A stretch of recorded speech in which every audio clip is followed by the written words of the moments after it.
The 1,960 seconds weren't just about swinging London, flower power, or men in sharp suits. Beneath the bright colors, the world was caught in icy paranoia, and Hollywood rushed to cash in with larger-than-life heroes like James Bond.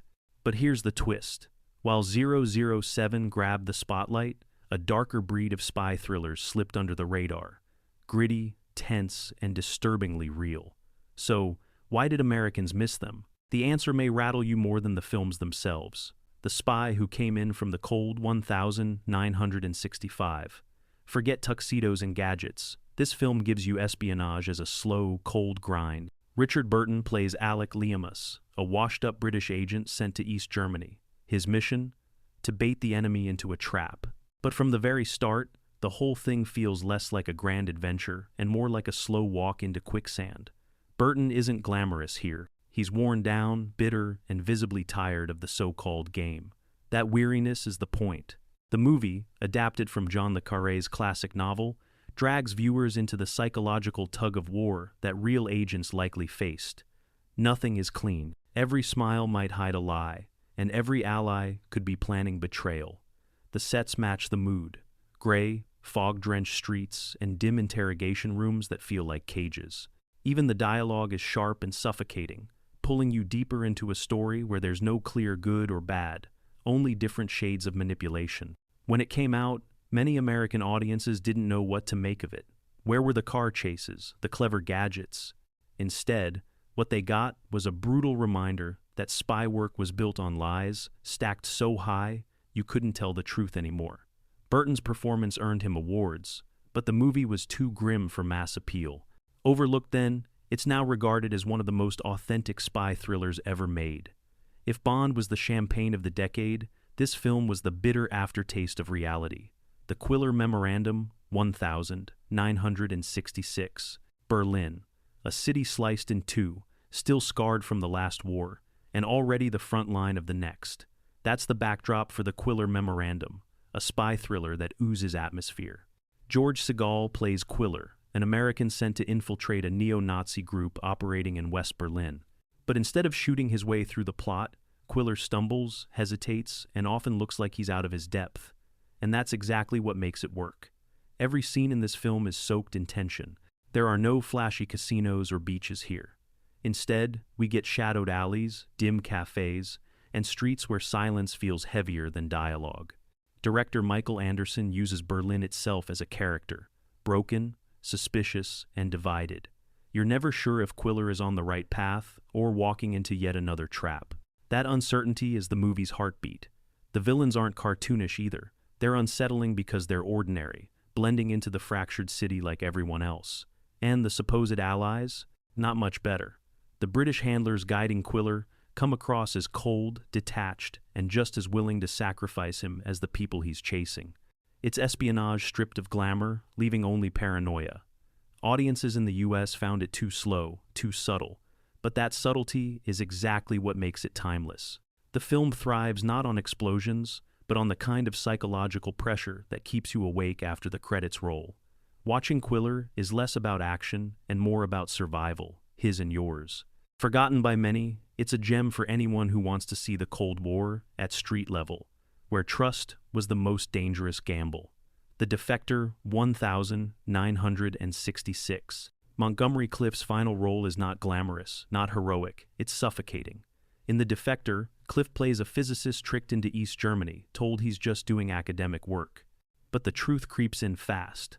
He's being used as a pawn in a spy game he never signed up for.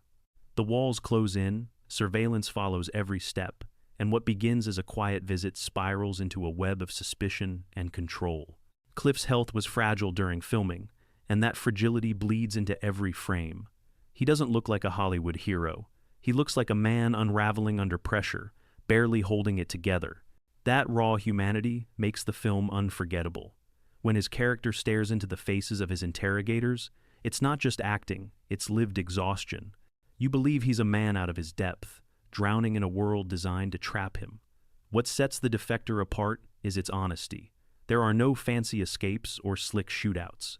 Instead, it captures the dread of stepping behind the Iron Curtain, where freedom is an illusion and paranoia is daily life. The setting, gray concrete buildings, sterile offices, and ominous watchtowers, adds to the oppressive tone. It feels like a place where even your thoughts are dangerous. Audiences in 1966 didn't quite know what to do with it. Compared to Bond's glitz, this was too bleak, too quiet. But over time, it's gained a reputation as one of the most realistic depictions of Cold War tension. As Cliff's swan song, it's both heartbreaking and powerful. A man's goodbye wrapped inside a film about being trapped with no way out. The Double Man 1967.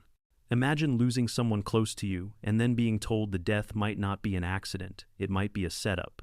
That's the chilling premise of The Double Man. Yul Brynner stars as a CIA officer investigating his son's death in the Austrian Alps. On the surface, it looks like grief driving a father's search for answers. But underneath, it's espionage in its most twisted form. Even tragedy can be turned into a tool. The snowy landscapes are stunning, but don't be fooled. They're not peaceful. Every ski slope, every quiet village feels like a trap waiting to spring. Brynner, usually known for his commanding presence, plays a man weighed down by doubt. He doesn't trust the locals. He doesn't trust his allies. And as the investigation deepens, neither do we. Was his son killed? Or was he just caught in the middle of a game too big to escape? The genius of the film lies in its refusal to give simple answers. Everyone is suspicious. Every conversation feels rehearsed.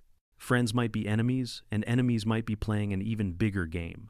By the end, you're not sure what's real and what's staged, and that's exactly the point. When it premiered, The Double Man didn't stand a chance against bigger, flashier spy movies of the time. It faded fast from theaters.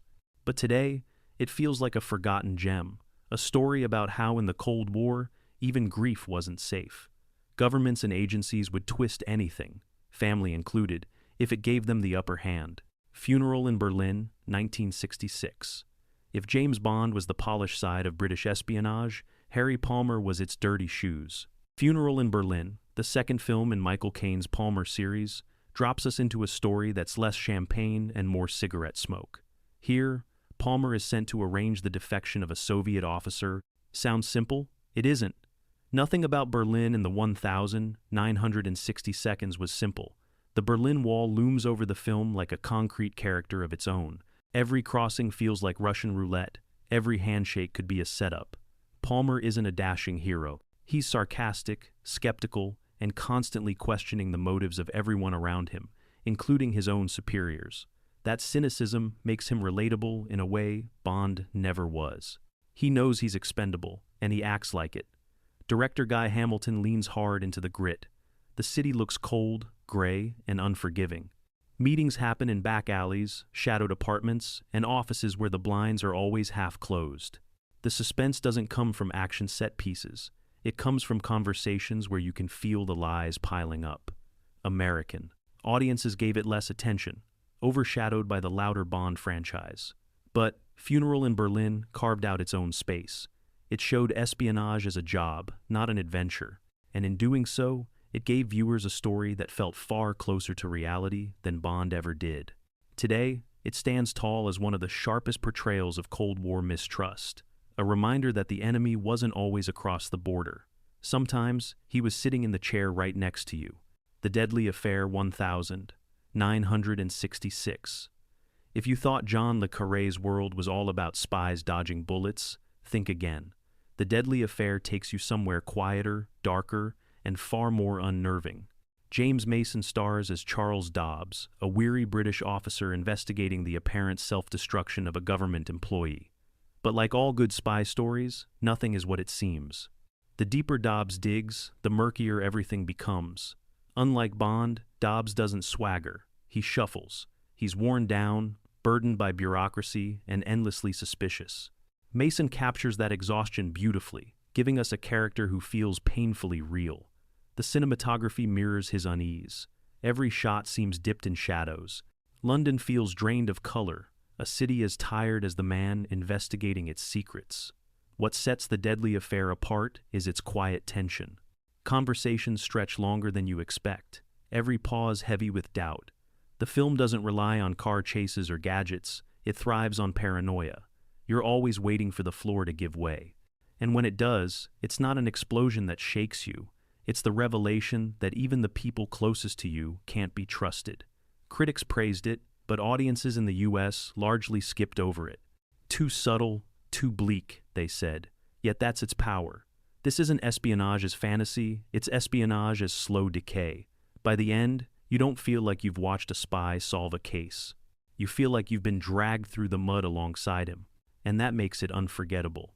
A dandy in Aspic, 1968. What happens when the spy is also the traitor? A dandy in Aspic answers that question with a knife twist. Lawrence Harvey plays a British officer who's secretly working for the Soviets. His new assignment?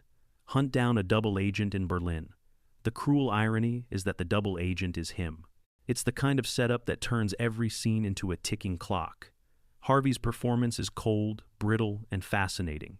You watch him navigate a world where every step could expose him, but the real weight comes from the psychological toll. He's not James Bond living the high life. He's a man caught in a role he can't escape, suffocating under the pressure of his own lies. Berlin once again serves as the perfect backdrop, all fractured streets and divided loyalties. The production itself was marked by tragedy. Director Anthony Mann passed away during filming, forcing Harvey to step in and finish parts of the film. That behind-the-scenes shadow only adds to its eerie mood. You can feel the tension not just in the plot, but in the very fabric of the movie. Audiences didn't flock to it in '68. Too grim, too complicated. But watch it now and it feels like a time capsule of Cold War dread. It shows espionage as the ultimate identity crisis. When you can't even trust yourself, how can you trust anyone else? Forgotten by many, it deserves to be remembered as one of the bleakest spy tales of the decade. Billion Dollar Brain, 1967. By the time Michael Caine returned for Billion Dollar Brain, the Harry Palmer series had taken a turn from gritty realism into something far stranger. And yet, it's still a fascinating Cold War thriller that slipped under the radar in America. Palmer is pulled into a plot involving a rogue anti-Soviet group armed with, you guessed it, a computer brain that supposedly controls a global conspiracy. On paper, it sounds absurd, but on screen, it works because Palmer remains the same, grounded, cynical character. He's unimpressed by the theatrics around him, constantly rolling his eyes at the chaos. That eye-level view keeps the story from tipping into complete fantasy. Instead, it becomes a bizarre but biting satire of Cold War paranoia. The film's visuals are stunning. From icy landscapes in Finland to secret compounds, the settings amplify the sense that the world is teetering on the edge. And while the plot might feel over the top, the underlying message hits hard. In a time defined by fear, even the most ridiculous plans could be taken seriously. American audiences largely shrugged. By the late 1960s, they wanted either Bond's glamour or straight action, not a cynical look at technology and ideology gone haywire. But today, Billion Dollar Brain feels almost prophetic. It shows how easily paranoia can feed into wild schemes, and how dangerous it can be when those schemes get the funding and attention they don't deserve. The Bedford Incident, 1965.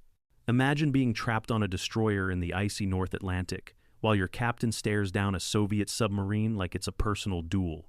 That's the Bedford Incident, and it's one of the most nerve-wracking Cold War thrillers you've probably never seen. Richard Widmark plays Captain Finlander, a man so obsessed with outmaneuvering the enemy that he pushes his crew and the world dangerously close to the breaking point.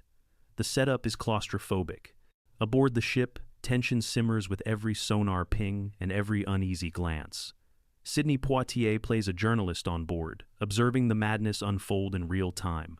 Through his eyes, we see a crew unravel under the weight of one man's paranoia. There are no exotic locations here, no spy gadgets, just steel corridors, endless ocean, and the suffocating pressure of brinkmanship. The brilliance of the film lies in how it mirrors the Cold War itself.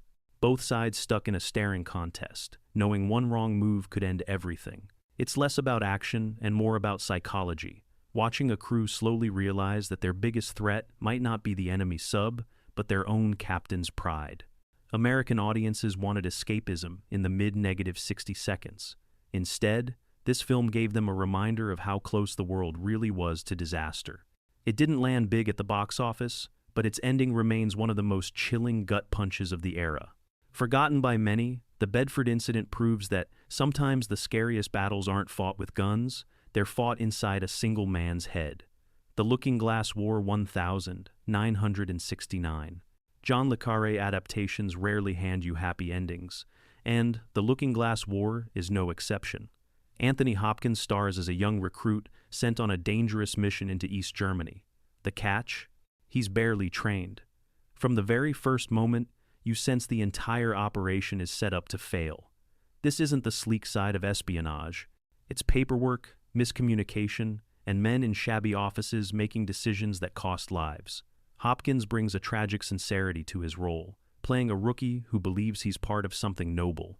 But as the mission drags on, the truth becomes clear. He's been tossed into the meat grinder, and the people sending him in already know it. The film thrives on inevitability. Every step forward feels like marching closer to disaster. You don't watch it to see if he'll succeed, you watch to see how badly things will collapse. That crushing inevitability is what makes it unforgettable. It's a reminder that not every spy story ends with a clever escape or a daring victory.